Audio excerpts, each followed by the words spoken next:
बहुत दिनों के बाद मार्वल की एमसीयू यूनिवर्स की कोई नई मूवी का टीज़र देखने को मिला है और मूवी का नाम है शैंग ची एंड द टेन रिंग्स। इसके पहले अभी तक मार्वल ने जो पिछली उनकी जो लास्ट मूवी थी ब्लैक विडो, जो कि अभी रिलीज़ के लिए पेंडिंग है और पैंडेमिक के कारण थिएटर्स में रिलीज़ नहीं हो पा रही है, उसके बाद अभी सीधा मार्वल ने शैंग ची एंड द टेन रिंग्स का टीज़र लॉन्च किया है। और अभी तक हमने जैसा देखा है कि डिज़नी प्लस हॉटस्टार पे वो अलग अलग टीवी सीरीज़ चला रहे हैं, जैसे कि Wanda vision, falcon and the winter soldier, और अभी 1 महीने बाद लोकी आने वाली है। तो चलिए बात करते हैं इस नए शैंग ची एंड द टेन रिंग्स के नए टीज़र के बारे में। क्या खास है इस टीज़र के बारे में और हम क्या इससे एक्सपेक्ट कर सकते हैं। तो चलिए शुरू करते हैं। पहले बात करते हैं मूवी की कास्टिंग के बारे में, जान लेते हैं कि कौन कौन से एशियन एक्टर्स हैं और वो क्या क्या किरदार निभा रहे हैं इस मूवी में। सबसे पहला शैंग ची का जो कैरेक्टर है वो प्ले कर रहे हैं सीमू लिू। सीमू लिू जो है वो बहुत ही फेमस एक्टर हैं और अभी हाल फिलहाल ने आपने उनको किम्स कॉन्फेशन करके एक बहुत ही हिट अवार्ड विनिंग सिटकॉम में देखा होगा। उसके बाद है शैंग ची की फ्रेंड का कैरेक्टर है केटी, और इस कैरेक्टर को प्ले कर रही हैं ऑक्वाफीना। ऑक्वाफीना जो है वो भी एक अमेरिकन एक्ट्रेस हैं, और अगर आप हॉलीवुड मूवीज़ फॉलो करते हैं तो आपने उनको ओशियंस 8 में देखा होगा, जुमांजी द नेक्स्ट लेवल में देखा होगा, क्रेजी रिच एशियंस, और उनकी जो लास्ट फिल्म थी वो थी द फेयरवेल। अब बात करते हैं मैंडेरिन के बारे में। मैंडेरिन जो इस मूवी का विलन है उसे प्ले किया है टॉमी ल्यू ने। ये थी कास्टिंग के बारे में। इनके अलावा भी और से बहुत सारे कैरेक्टर्स हैं इस मूवी में, बट ये 3 कैरेक्टर्स जो हैं वो प्राइमरी रोल। अब बात करते हैं मूवी के प्लॉट के बारे में। मूवी का जो प्लॉट है, सबसे पहली बात तो जो शैंग ची है वो एमसीयू यूनिवर्स का पहला एशियन सुपर हीरो होने वाला है।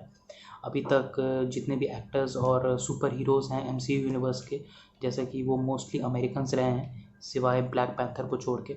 उसी तरह से अब कोई पहला एशियन सुपर हीरो जो मार्वल सिनेमैटिक यूनिवर्स में एंटर करने वाला है वो है हमारा शैंग ची।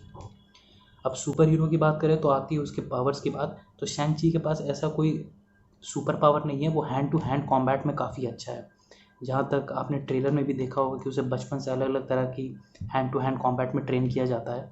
और एक बात और है कि वो अपने ची को बहुत अच्छी तरह से यूटिलाइज़ कर सकता है, चैनलाइज़ कर सकता है, और फाइट्स के दौरान वो उसे यूज़ करता है। ये basically kind of super powers हुई शैंग ची की। कॉमिक बुक की अगर बात करें तो कॉमिक बुक की स्टोरी लाइन यही है कि शैंग ची जो है वो अपने फादर फू मैंचू के अगेंस्ट जाता है जब उसे अपने फादर के रियल इंटेंशंस का पता चलता है। अब बात करते हैं मार्वल सिनेमैटिक यूनिवर्स के बारे में। मार्वल सिनेमैटिक यूनिवर्स या एमसीयू जब भी कोई मूवी बनाता है तो वो उस कैरेक्टर की ओरिजिन और स्टोरी कॉमिक बुक से उठाता तो है, पर वो एज इट इज़ नहीं उठाता है, वो उसे काफ़ी मॉडिफाई किया जाता है उस स्टोरी को, और उस स्टोरी को जो करंट मार्वल सिनेमैटिक यूनिवर्स में जो स्टोरी लाइन चल रही है उसके अकॉर्डिंग मॉडिफाई करता है और उसे एक सिनेमैटिक सिनेमा के फॉर्म में अडेप्ट करता है। तो यहाँ पर भी जो शैंग ची की जो पूरी कहानी है उसमें कुछ चेंजेस किए गए हैं। सबसे पहला चेंज ये है कि कॉमिक बुक में शैंग ची के जो फादर हैं उनका नाम फू मैंचू होता है, बट यहाँ मूवी में जो शैंग ची के फादर हैं उनका नाम मैंडेरिन है। और मैंडेरिन को हमने आखिरी बार आयरन मैन 3 में देखा था, जिसका रोल प्ले किया था सर बेन किंग्सली ने। अब जैसा कि हम पूरे ट्रेलर में देखते हैं, स्टार्टिंग से लेके एंड तक एक almost kind of story line के बारे में हमें एक आइडिया मिल जाता है कि किस तरह से शैंग ची के फादर उसे बचपन से ट्रेन करते हैं अलग अलग तरह के हैंड टू हैंड कॉम्बैट में। फिर उसे 10 सालों का एक ब्रेक मिलता है और वो अमेरिका चला जाता है। वहाँ पर वो अपनी ट्रेनिंग कंटिन्यू कर रहा होता है, लेकिन फिर उसके बाद वो 10 सालों के बाद वो फिर अपने लैंड अपने फादर के पास आता है। फिर जैसा कि मैंने आपको बताया कि कॉमिक बुक के अकॉर्डिंग जो स्टोरी लाइन है वो ये है कि शैंग ची जो है वो अपने फादर के अगेंस्ट चला जाता है जब उसे उसके फादर के रियल इंटेंशंस का पता चलता है। तो ट्रेलर देख के भी आपको कुछ ऐसा ही पता चलेगा कि जब शैंग ची वापस आता है 10 सालों बाद अमेरिका से, तो वो अपने फादर की ऑर्गेनाइजेशन जो कि द 10 रिंग्स है उसे ज्वाइन नहीं करता है, और फाइनली उनके बीच एक लड़ाई होती है। इन सब के अलावा ट्रेलर में एक और कैरेक्टर को दिखाया गया है जिसका नाम है डेथ डीलर। जी हाँ, ये भी कॉमिक बुक से ही उठाया गया है, और कॉमिक बुक में डेथ डीलर जो है वो शैंग ची का बहुत ही बड़ा और पुराना विलन है। अगेन डेथ डीलर के पास भी एज सच कोई सुपर पावर नहीं है, वो भी हैंड टू हैंड कॉम्बैट में काफ़ी माहिर है। बट यहाँ पर अगेन एक छोटा सा डिफरेंस मैंने नोटिस किया ट्रेलर में, ये है कि डेथ डीलर जो है वो शैंग-ची को बचपन से ट्रेन कर रहा होता है और finally towards the end of the trailer जब वो बड़ा हो चुका होता है तो दोनों के बीच लड़ाई हो रही होती है। तो ही kind of transitions from being a trainer and mentor to a enemy or a villain of शैंग-ची।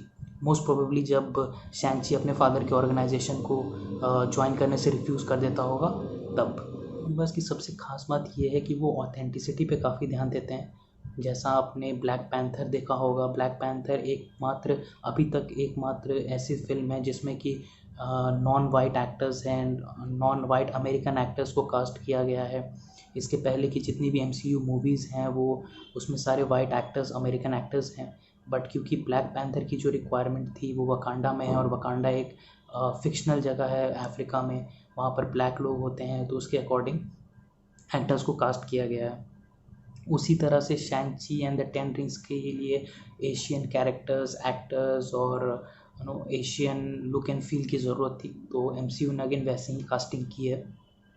आप towards the end of the trailer जो एक फ़ाइट सीन होगा वो देखेंगे तो आपको पुरानी एशियन मूवीज़ जो हम टीवी पे देखे थे, जैसे कि crouching tiger, the hidden dragon में जो एक्शन सीक्वेंसेस थे या उस तरह की जो भी एशियन फिल्में रही हैं उनकी पूरी लुक एंड फील हमें पता चलती है। क्योंकि जैसा मैंने पहले कहा कि ये पूरी फिल्म जो है एम्स जो सुपर हीरो है वो खुद एक एशियन ओरिजिन का है, तो इस बहुत ज़रूरी है कि जो पूरी सेटिंग हो, उसका पूरा वातावरण हो, जो एक्टर हो, उसके आसपास के लोग हो, वो पूरी फेक ना लगे, और उसके लिए ऑथेंटिसिटी बहुत इम्पोर्टेंट होता है।